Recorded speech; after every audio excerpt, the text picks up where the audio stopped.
નમસ્તે મિત્રો, આજે આપણે બનાવીશું શાક વગર પણ ખાવાની મજા પડે તેવા સ્વાદિષ્ટ મરચાં. તમે એકવાર આ મરચાં ખાધા બાદ આ જ રીતે બનાવશો તો વિડીયો ગમે તો લાઈક કરજો અને ચેનલને સબસ્ક્રાઇબ કરવાનું ભૂલતા નહીં. તો ચાલો હવે બનાવીએ.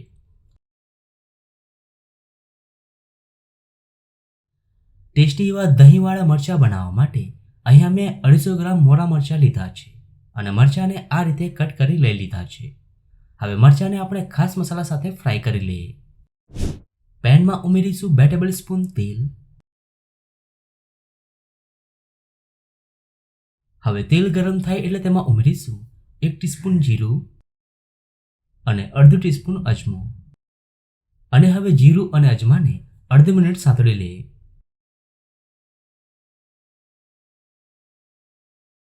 હવે તેમાં કટ કરેલા મરચાં ઉમેરી દઈએ અને હવે મરચાંને 1 મિનિટ સાંતળી લઈએ.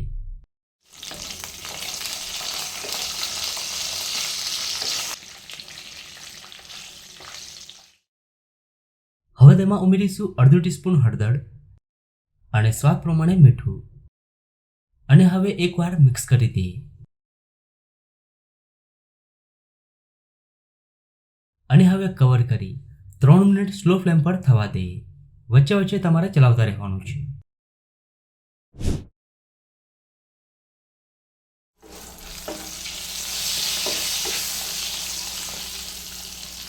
હવે તેમાં ઉમેરીશું 1 ટીસ્પૂન ધાણા જીરું પાવડર અને અડધું ટીસ્પૂન ચીલી ફ્લેક્સ અને હવે મિક્સ કરી દઈએ અને 1 મિનિટ મસાલા સાથે કૂક કરી લઈએ.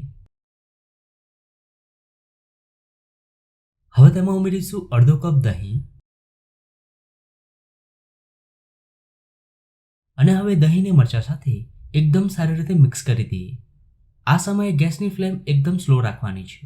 જો ફ્લેમ હાઈ હશે તો દહીં ફાટી જશે. જો તમે પણ આ રીતે દહીંવાળા મરચાં બનાવશો તો શાકની પણ જરૂર પડશે નહીં, એટલા ટેસ્ટી લાગે છે.